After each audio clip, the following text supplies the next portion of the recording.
주신 말씀은 학개서 1장 1절에서 15절까지 말씀입니다. 학개서 1장 1절로 15절까지 말씀 우리 함께 교독하고요. 마지막 절은 함께 읽도록 하겠습니다. 하나님의 말씀입니다. 다리오 왕 제2년 여섯째 달 곧 그 달 초 하루에 여호와의 말씀이 선지자 학개로 말미암아 스알디엘의 아들 유다 총독 스룹바벨과 여호사닥의 아들 대제사장 여호수아에게 임하니라. 이르시되 만군의 여호와가 이같이 말하여 이르노라. 이 백성이 말하기를 여호와의 전을 건축할 시기가 이르지 아니하였다 하느니라. 여호와의 말씀이 선지자 학개에게 임하여 이르시되 이 성전이 황폐하였거늘 너희가 이때에 판벽한 집에 거주하는 것이 옳으냐. 그러므로 이제 만군의 여호와가 이같이 말하노니 너희는 너희의 행위를 살필지니라. 너희가 많이 부릴지라도 수확이 적으며 먹을지라도 배부르지 못하며 마실지라도 흡족하지 못하며 입어도 따뜻하지 못하며 일꾼이 싹을 받아도 그것을 구멍 뚫어진 전대에 넣음이 되느니라.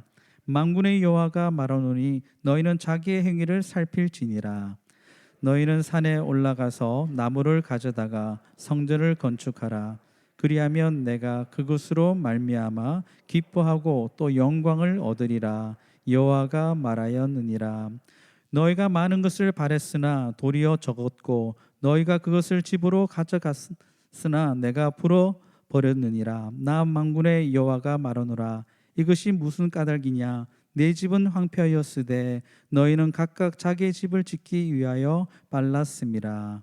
그러므로 너희로 말미암아 하늘은 이슬을 그쳤고 땅은 산물을 그쳤으며 내가 이 땅과 산과 곡물과 새 포도주와 기름과 땅의 모든 소산과 사람과 가축과 손으로 수고하는 모든 일에 한제를 들게 하였느니라. 스알디엘의 아들 스룹바벨과 여호사닥의 아들 대제사장 여호수아와 남은 모든 백성이 그들의 하나님의 여호와의 목소리와 선지자 학개의 말을 들었으니 이는 그들의 하나님 여호와께서 그를 보내셨음이라. 백성이 다 여호와를 경외하매 그때에 여호와의 사자 학개가 여호와의 위임을 받아 백성에게 말하여 이르되 여호와가 말하노니 내가 너희와 함께 하노라 하니라. 여호와께서 스알델의 아들 유다 총독 스룹바벨의 마음과 여호사닥의 아들 대제사장 여호수아의 마음과 남은 모든 백성의 마음을 감동시키심에 그들이 와서 영원의 여호와 그들의 하나님의 전 공사를 하였으니 함께 읽겠습니다. 그때는 다리오 왕 제2년 여섯째 달 24일이었더라. 아멘.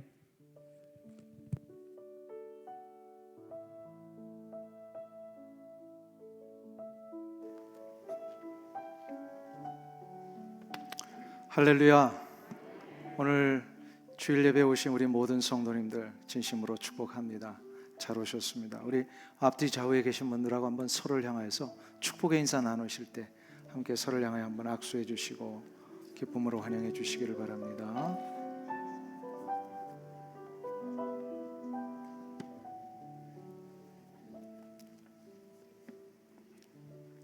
오늘 교회를 방문해 주신 우리 귀한 반가운 분들이 계십니다. 임성택 장로님하고 오랫동안 함께 신앙생활을 해오셨던 우리 서두아 장로님과 유희숙 권사님 방문하셨는데 한번 일어나셔서 한번 얼굴을 좀 한번 보여주시죠. 감사합니다. 박수로 좀 환영하겠습니다. 주님의 이름으로 환영합니다. 또 우리 같이 신앙생활하다가 한국 들어가신 우리 박종홍 집사님의 형님 박종화 성도님 오셨는데 한번 일어나시면 박수로 환영하겠습니다. 주님의 이름으로 환영합니다. 또 혹시나 제가 호명을 하지 못했지만 오늘 예배 드리시는 분들 가운데 처음 오신 분들이 있으면 주님의 이름으로 환영합니다. 잘 오셨습니다. 예배를 드리러 오셨다는 건 굉장히 수지 맞는 날입니다. 하나님이 제일로 기뻐하시는 게 예배의 자리로 와서 하나님을 경배하는 것인데, 그런 의미에서 이 자리에 앉아 계신 우리 모든 성도님들은 정말로 하나님이 기뻐하시는 일을 하고 계십니다. 진심으로 환영합니다. 오늘 예배 가운데 특별히 말씀을 들으시면서 여러분의 그 간절한 소망과 간구를 하나님 앞에 올리실 때 하나님께서 여러분의 마음을 받으시고 이 예배가 끝남과 동시에 여러분의 삶에 놀라운 응답의 역사를 허락해 주시라고 믿습니다. 오늘부터 시작해서 이제 몇 주에 걸쳐서 학개서를 좀 한번 살펴보려고 합니다. 이 학개서를 살펴볼 때 가장 우리가 중심적으로 또 가장 먼저 정리하고 가야 할 것이 하나님의 전을 세우는 것이 무엇인가를 생각을 해야 합니다. 제가 여러분에게 여쭤볼 때 한번 대답을 해보세요. 하나님은 안 계신 곳이 없는 전능하신 하나님이십니다. 그렇죠? 이거를 신학적인 용어로 무소부재하신 하나님이시다. 안 계신 곳이 없으신 분이십니다. 자, 그런데 인간은 참 연약하고 부족한 존재이기 때문에 하나님이 안 계신 곳이 없고 다 어느 곳이나 임재하고 계심에도 불구하고 그 하나님의 임재하심을 인식하지 못하는 경우가 참 많아요. 여러분들은 지금 이 자리에 하나님이 함께 계심을 인식하고 계십니까? 느끼세요? 예. 그렇다면 여러분은 정말로 전능하신 하나님의 무소부재하신 능력을 체험하시는 분이에요. 그런데 우리 교회는 뭐 그런 분이 없습니다만 가끔 가다가 하나님이 안 계신다라고 하는 생각으로 굉장히 어려운 가운데 빠지는 분들이 있습니다. 이 때문에 하나님께서는 하나님의 임재하심을 인간의 수준에서 인식할 수 있도록 하나의 방법을 우리에게 허락하셨습니다. 그게 바로 뭐냐면 하나님이 거하시는 것을 느낄 수 있는 상징적인 장소를 마련하셨어요. 그게 바로 성전입니다. 모세 시대에는 이 하나님이 거하시는 곳을 성막 또는 회막이라고 불렀습니다. 사사 시대 혹은 사무엘 시대에 와서는요, 이것을 여호와의 집이다라고 표현을 했어요. 그리고 다윗 이후의 모든 왕정 시대에는 이 장소를 성전이라고 불렀습니다. 오늘 본문에 의하면 하나님께서 바벨론 포로로 잡혀갔다가 이제 돌아온 이스라엘 백성들에게 성전을 지으라고 하시는 이 아주 준엄한 명령을 내리시는 것을 우리가 볼 수 있습니다. 이 학개서를 이해하려면요, 바벨론 포로의 역사를 전후로 좀 잠깐 이해할 필요가 있어요. 이스라엘 백성들이 바벨론 제국에 의하여 멸망한 때가 기원전 약 586년경입니다.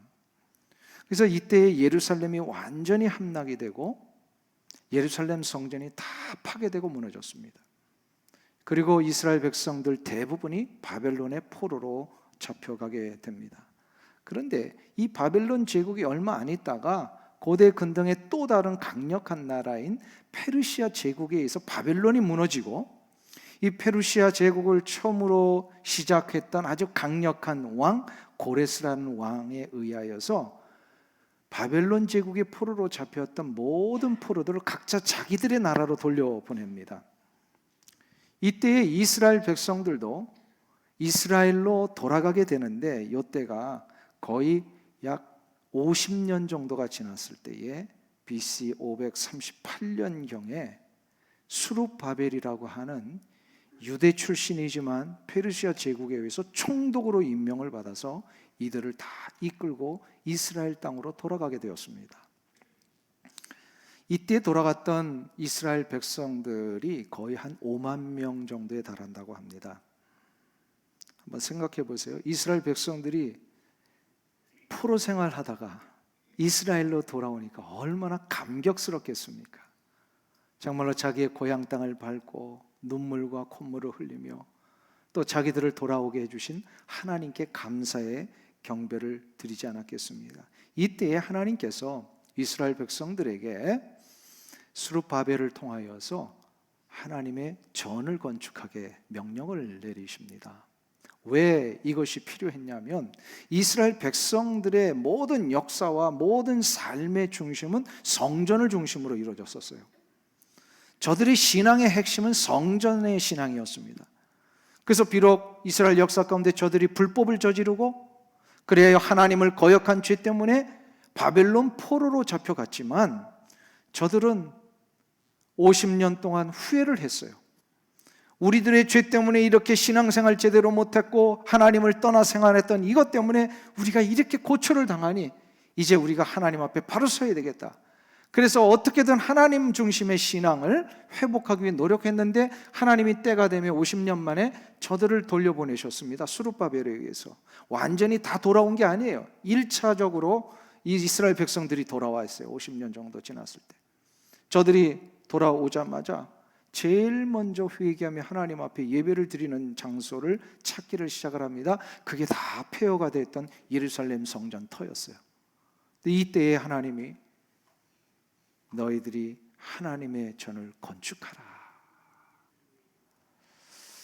그래서 저들이 이 뜨거운 마음을 가지고 하나님의 전을 건축해야만 우리의 신앙이 다시 회복되는 걸 알기에 이것을 가지고 정착해서 성전의 터를 닦고 건축하기를 시작을 하는데, 근데 그만 여러 가지 내적인 외적인 이유로 인하여서 성전 건축이 지연이 됩니다.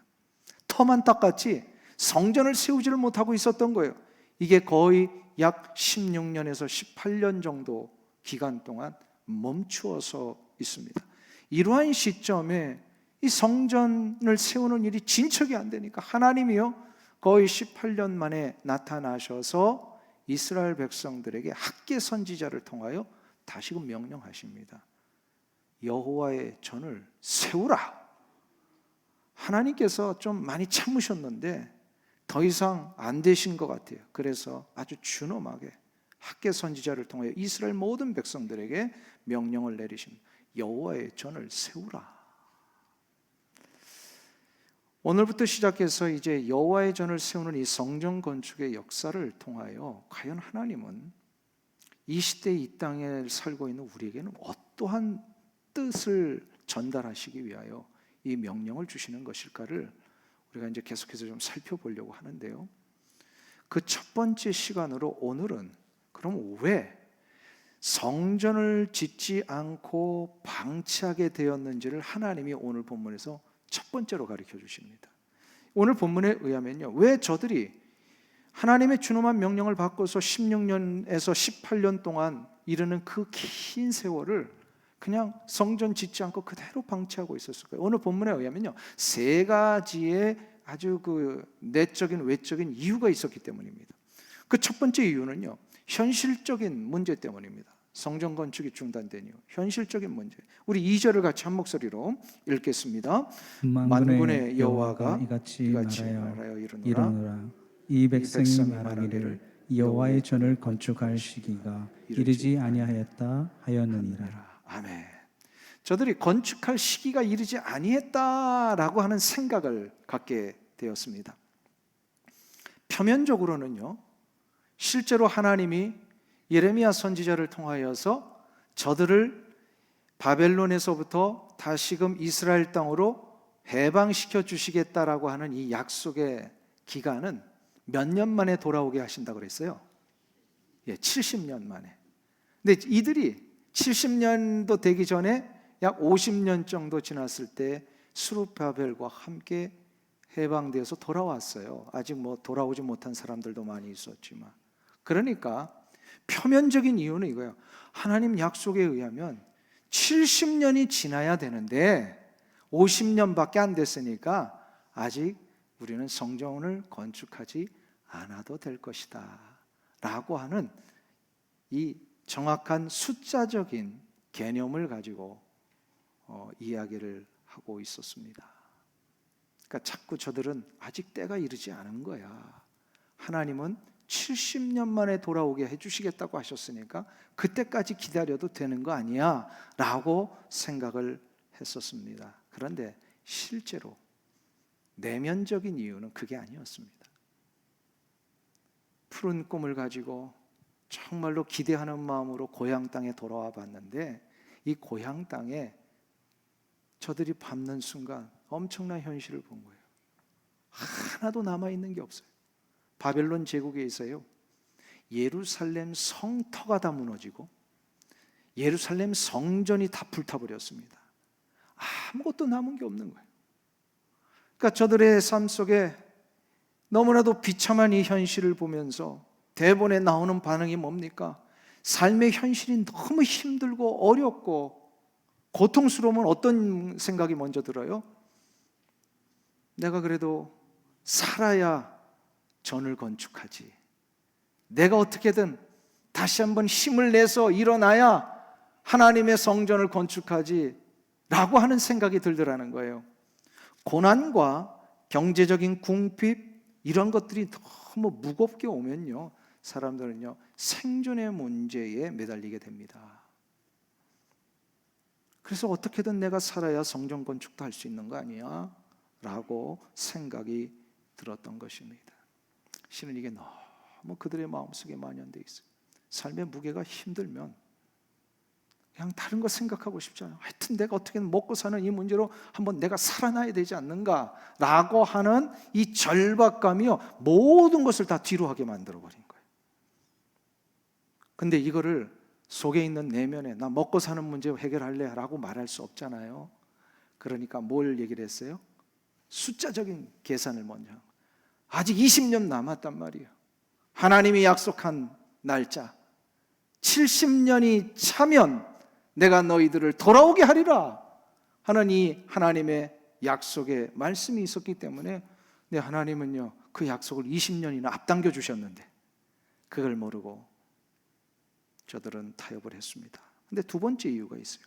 이렇게 타협을 하다 보면 신앙적인 우선순위를 놓치게 되고 맙니다. 우리 4절을 한번 보세요. 4절 말씀 다 같이 한 목소리로 봉독합니다. 이 성전이 황폐하였거늘 너희가 이때에 판벽한 집에 거주하는 것이 옳으냐.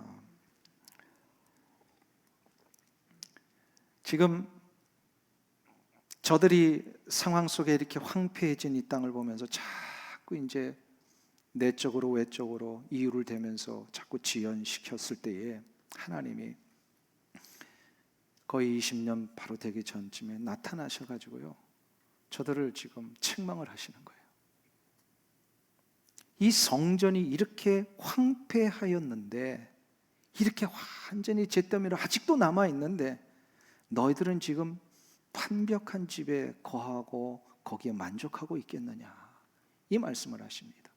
판벽한 집이라고 하는 것은요 나무로 만든 멋진 집을 얘기를 합니다. 당시에 이스라엘 백성들의 특별히 고대 근동 지역의 모든 집들은 흙으로 만들었거나 나뭇가지를 주워다가 엉기성기 이렇게 섞어서 엮어서 만든 집이 대부분이었습니다. 그런데 이 이스라엘 백성들은요 거의 20년 전에 이미 왔는데도 불구하고 성전은 짓지도 않고요 자기들의 집을 짓는데 멋지게 집을 지었어요. 벽을 치고 아주 좋은 나무를 가져다가 집에 골격을 세우고 지붕을 만들었다라고 하는 아주 멋지고 훌륭한 집을 지었다는 뜻입니다. 지금 하나님이 이거를 말씀하고 계세요. 너희들의 집은 편벽한 집인데 성전은 이렇게 황폐되었구나. 이걸 학계 선지자를 통하여 말씀을 하신 거예요. 왜 이렇게 됐다고요? 이스라엘 백성들이 현실적인 문제 너무 급급하다 보니까, 먹고 사는 문제 너무 절박하다 보니까 하나님의 전을 세우는 일보다 자신들의 육적인 상황을 해결하는 것이 먼저라고 생각하게 되었다라는 거예요. 이스라엘 백성들이 그 바벨론 포로로 잡혀가는 동안에는 철저히 회개하며 하나님 중심으로 하나님 신앙으로 섬기겠습니다 했던 이 마음들이 금방 이 현실적인 문제 앞에 다 무너져 버렸다라는 거예요. 신앙의 우선순위가 다 바뀌어 버렸어요. 그런데 더 심각한 이유는 세 번째 이유입니다. 그것이 바로 뭐냐면 외적으로 아주 심각한 방해가 있었습니다. 이 성전을 짓지 못하게 만드는 그 방해가 바로 사마리아인들의 방해였습니다. 오늘 본문과 같은 내용을 기록하고 있는 에스라서 4장 3절부터 4절에 의하면 사마리아인들이 아주 노골적으로 이 성전을 건축하는 일을 방해를 했습니다. 우리 에스라서 4장 3절과 4절을 함께 봉독합니다. 스룹바벨과 예수아와 기타 이스라엘 족장들이 이르되 우리 하나님의 성전을 건축하는데 너희는 우리와 상관이 없느니라. 바사 왕 고레스가 우리에게 명령하신 대로 우리가 이스라엘의 하나님 여호와를 위하여 홀로 건축하리라 하였더니 이로부터 그 땅 백성이 유다 백성의 손을 약하게 하여 그 건축을 방해하되. 한번 보세요. 이게 무슨 상황이냐면 제가 오래전에 느헤미야를 함께 나누며 강의할 때에 이런 얘기를 했습니다. 딱 저들이 이 바벨론 포로로 잡혀갔는 자들이 돌아왔는데 그 땅에 누가 있었어요? 네, 사마리아 사람들이 살고 있었습니다. 사마리아인들이라고 하는 것은 포로로 잡혀가지 않은 유대인들 가운데 바벨론 제국이 정책적으로 의도적으로 그 땅에 이방 민족들을 이주시켜 가지고 거기서 살게 합니다. 그래서 자연히 유대인들은, 남겨진 유대인들은 이방인들이 들어왔을 때 저들을 만나서 가족을 이루고 결혼을 하고 자녀들을 낳고 이렇게 해서 계속해서 남겨진 민족이 사마리아 민족이에요. 그러니까 말하자면 정통 유대인들의 입장에서 보면 사마리아인들은 순수한 혈통을 잃어버린 자들입니다. 유대인들은 굉장히 순수한 혈통을 중요시했습니다. 또 하나님의 율법의 명령 속에 그것을 철저히 지켜야만 된다고 생각을 했어요. 근데 이거를 지키지 못하니까 돌아온 포로들의 입장에서 보면요, 사마리아인들하고는 상종하고 싶지 않은 민족이 된 거예요. 저들은. 자, 이런 상황에서 오랫동안 거의 50년 이상을 그 땅의 주인으로 살고 있던 이 사마리아인들이 갑자기 원래 주인으로 있었던 포로로부터 귀환한 유대인들이 오니까요, 어떻게 된 거예요? 위기감을 느낀 거예요. 기득권을 갖고 있었는데 외부에서 들어온 사람들이 이 주인 권리를 행사하니까 힘이 들기를 시작을 했습니다. 자, 그런데 힘이 드는 정도가 아니라 유대인들은 사마리아인들을 사람 취급을 하지 않았어요. 그러니까 기분 나쁘죠. 누군가 나를 사람 취급하면 기분 나쁩니다. 근데 기분 나쁜 게 조금 더 지나면 어떻게 돼요? 그 사람하고 대적을 합니다.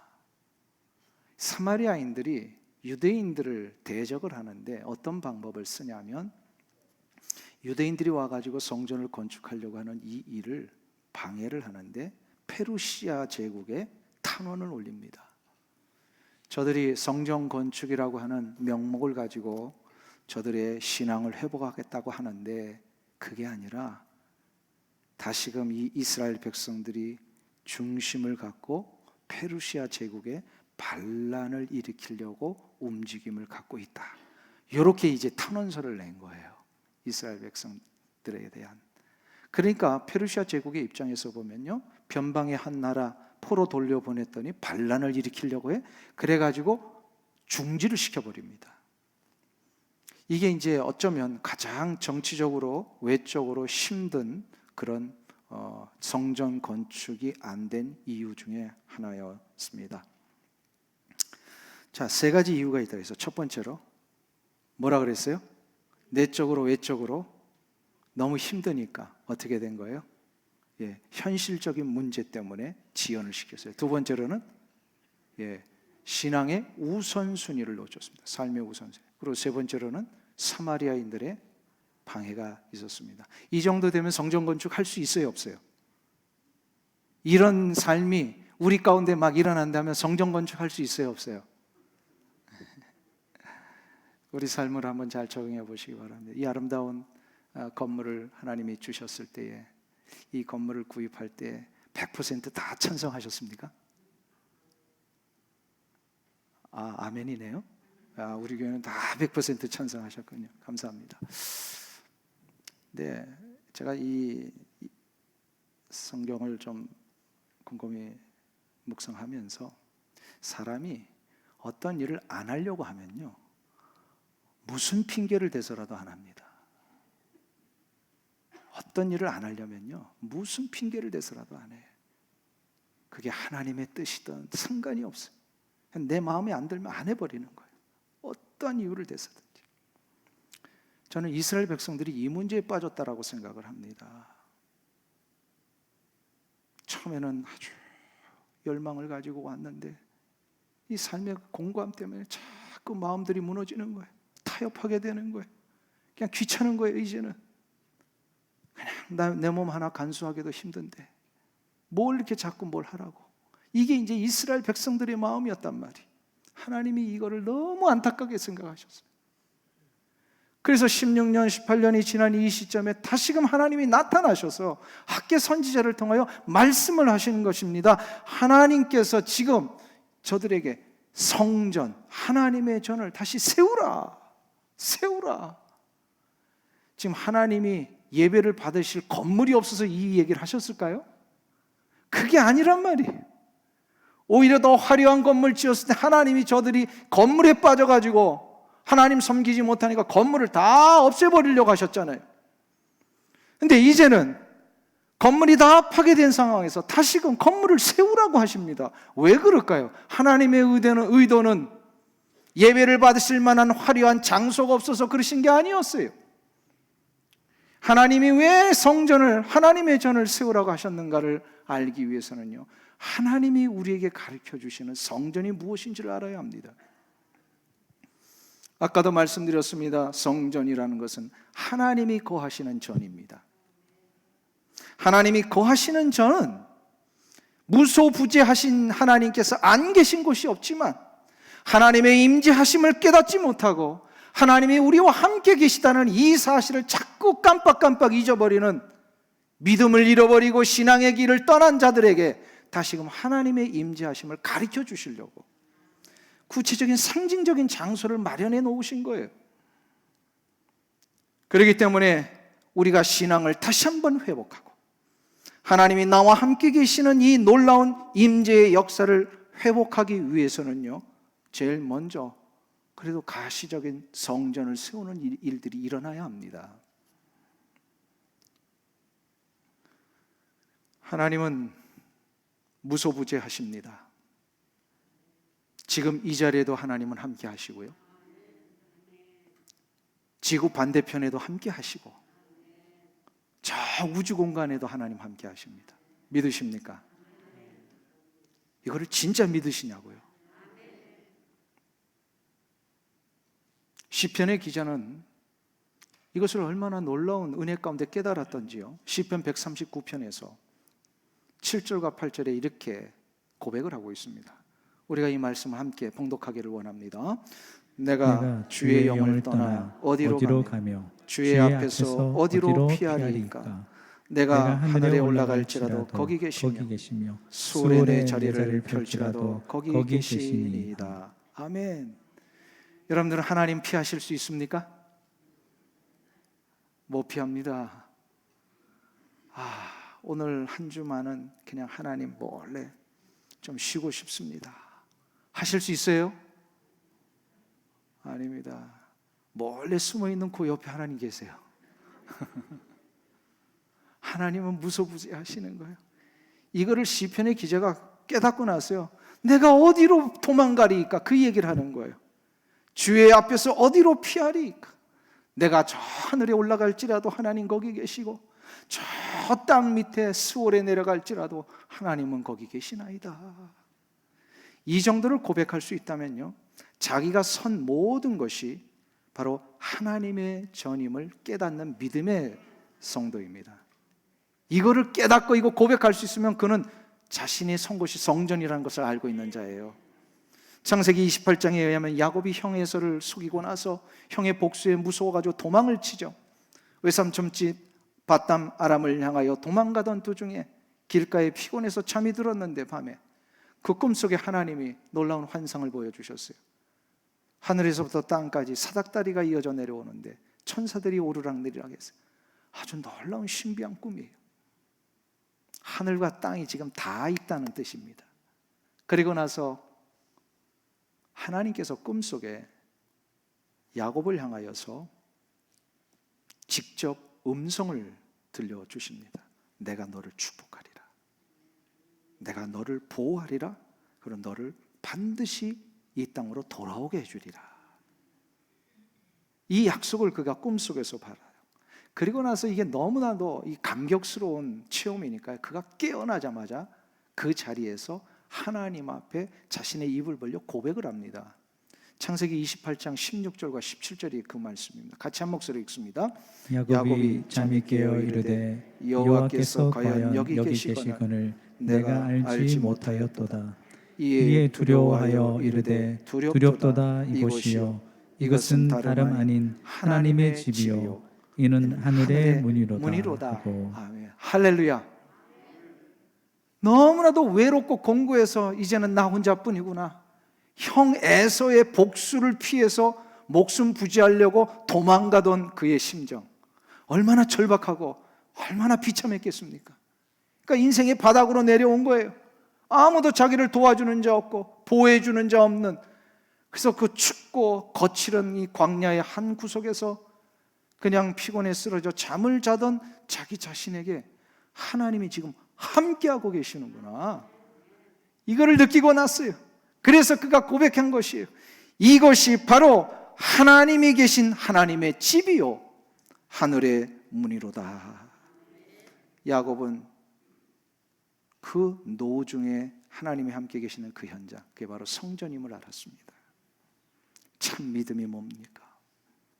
참 믿음이란 내가 가는 모든 것, 내가 행하는 모든 삶의 현장에 하나님이 함께 계심을 깨닫고 그 하나님을 높이며 살아가는 삶, 이게 바로 믿음의 삶입니다. 여러분, 이 자리에 하나님 함께 계심을 믿으십니까? 내가 이거 지금 벌써 한 5번째 묻는 거예요. 왜 자꾸 물을까요? 이걸 꼭 체험하시라는 거예요. 이 자리에 지금 하나님이 함께 계시다라는 이 사실을 인식을 해야 돼요. 인식해야 돼요. 만일에 진정으로 여러분들이 이 자리가 하나님이 함께 계시는 자리임을 확신하신다면 이곳은 성전입니다. 아멘. 여러분이 함께 사랑하며 매일 밤마다 피곤을 품고 잠자리에 드는 여러분의 집과 가정이 하나님이 임재하시는 현장이라고 믿으십니까?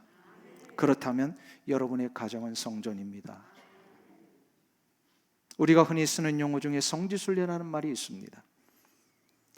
이 말은 1차적으로는 우리가 직접 저 이스라엘 땅에 물리적으로 가서 그 땅을 밟으며 하나님과 우리 주 예수 그리스도께서 친히 역사하셨던 그 삶의 현장들을 돌아보고 기도하고 하나님 앞에 예배드리는 이런 모든 일들을 성지순례라고 합니다. 아마 이 자리에서 성지순례 갔다 오신 분들도 계실 것입니다. 그러나 엄밀한 의미에서 성지순례는 물리적인 이스라엘 땅을 밟고 방문하는 것만을 의미하는 것이 아닙니다. 성지순례는 내가 밟는 모든 땅에 하나님이 거하시는 성전임을 깨닫고 그 땅에서 기도하며 하나님 앞에 경배를 드리는 이 상황 자체가 진정한 성지순례입니다. 우리 교회는 여호수아 전도대 기도순례 사역을 하고 있습니다.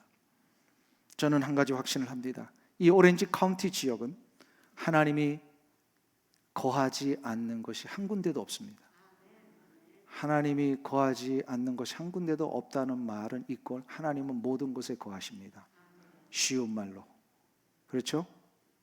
그러니까 우리가 이 오렌지 카운티의 땅을 밟으며 찬양하고 그 땅에서 하나님 앞에 경배하고 기도하는 시간은 바로 성지를 순례하는 시간입니다. 우리 교회 그 성지순례 이스라엘 갔다 오신 분들 계시죠? 아직 못 가신 분들도 계실 거예요.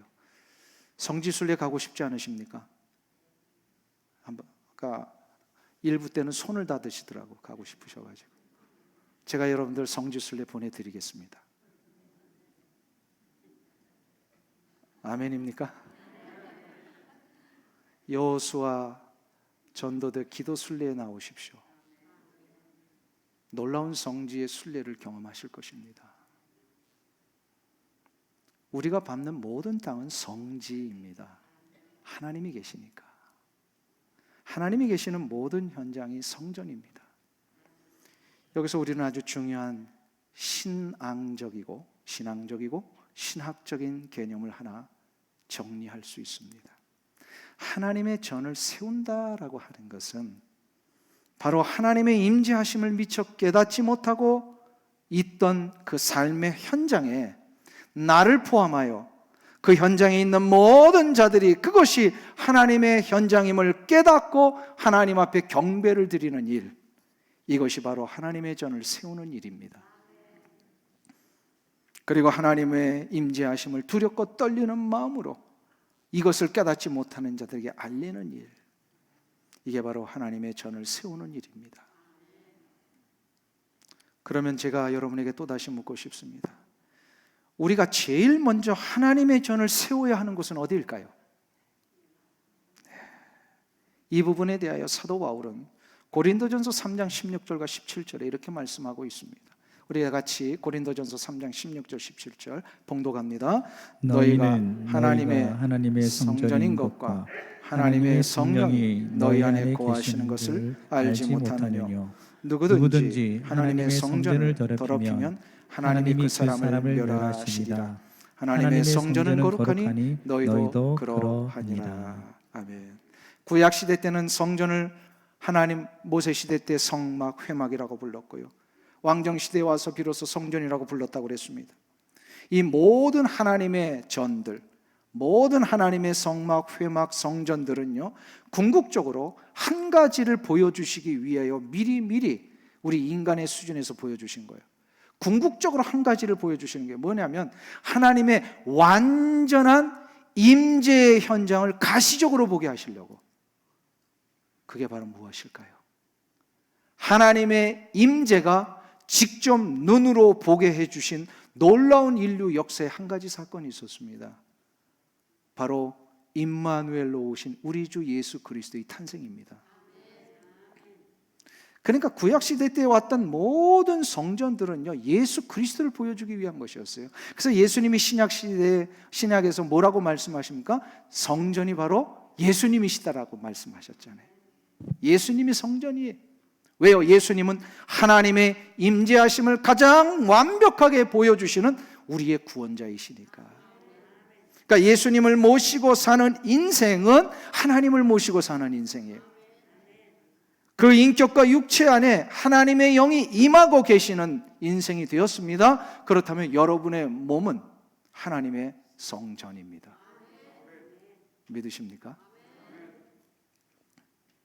우리 믿는 그리스도인들은 모두가 예외 없이 우리 다 하나님의 성전이 된 자들이에요. 그런데 오늘 고린도전서 3장 17절에 하나님의 성전을 더럽히면 어떻게 된다고요? 16절을 다시 한번 보세요. 거기 보시면 너희가 하나님의 성전인 것과 하나님의 성령이 너희 안에 계시는 것을 알지 못하느뇨. 누구든지 하나님의 성전을 더럽히면 하나님이 그 사람을 멸하시리라. 하나님의 성전은 거룩하니 너희도 그러하리라. 자, 무슨 얘기입니까? 우리가 이미 하나님의 거룩한 전이 되었기 때문에 우리는 더 이상 이 전을 더럽히는 일을 해서는 안 된다라는 거예요. 만일에 더럽히고 나서도 이 문제를 회복하지 않으면 어떻게 해요? 하나님의 진노가 임하십니다. 멸하십니다. 그렇기 때문에 우리 그리스도인들은 우리의 육체와 인격을 제 가운데 내어주어서는 안 됩니다. 하나님의 전을 더럽히는 죄는 멸하신다 그랬어요. 우리는 언제나 거룩과 성결의 삶을 그래서 살아야 합니다. 내 마음과 육체 안에 계시는 늘 하나님을 두렵고 떨리는 마음으로 생각하면서 내 안에 계시는 하나님의 기뻐하시는 생각과 행동과 말을 해야 되고 관계를 맺어야 합니다. 그러니까 말하는 것도 우리 그리스도인들은 이제 달라져야 돼요. 아무리 친한 사이고 아무리 그냥 허물없는 사이라 할지라도요, 농담 속에서라도 상스러운 말, 더러운 말, 죄스러운 말, 음담패서 이런 거 하면 안 돼요. 우리 그리스도인들은. 우리는 이미 거룩한 자가 되었으니까. 듣는 것도 잘하셔야 돼요. 듣는 것도 더러운 말, 죄된 말, 정죄하는 말, 거짓된 말, 남을 막 험담하는 말, 이런 거 들으면 안 돼요. 그런 상황이면요, 끊으셔야 돼요. 행동도 마찬가지. 깨끗하게 우리를 옷 입혀주셨는데, 우리의 육체를 정결하게 만들어 주셨는데 자꾸 옛날에 놀던 꾸정물로 다시 들어가면 어떡하겠습니까? 그럼 안 돼요. 우리는 행동도 거룩하고 정결한 행동으로 다시금 가야 합니다. 사랑하는 성도님 여러분, 이 세상을 사는 동안 하나님이 여러분의 육체와 인격을 하나님이 거하시는 거룩한 전으로 사용하시겠다고 여러분들을 구원하신 거예요. 그러니까 하나님이 나를 구원하신 이 목적대로 하나님을 존중하고 높이고 공경하면서 내가 나의 육체, 말과 생각과 행동이 거룩하고 정결한 모습으로 향기를 발할 수 있는 귀한 은혜가 있기를 주의 이름으로 축원합니다. 우리 한번 기도하겠습니다. 하나님 아버지, 은혜와 사랑을 감사합니다. 우리같이 이렇게 연약한 인생에게 하나님의 임재하심의 역사를 보여주시기 위하여 우리 주 예수 그리스도 임마누엘 되신 하나님을 보내주셨고 만나게 하셨고, 예수님을 받아들이는 자마다 우리 모두가 다 하나님의 거룩한 전이 되게 해주시니 감사를 드립니다. 이런 핑계 저런 핑계로 하나님의 전을 세우지 못하고 거룩하고 정결하게 살지 못했던 우리의 죄를 용서하여 주시옵소서. 이제 주께서 나를 구원하셔서 성전되게 하신 목적대로 늘 거룩하고 정결한 삶을 살며 말을 하며 행동하며 들음으로 나의 삶 속에서 하나님이 살아계시고 하나님의 이 거룩한 역사와 향기를 많은 세상 사람들 앞에 보여주며 살아가는 우리의 삶이 되게 하여 주시옵소서. 예수님의 이름으로 기도하옵나이다.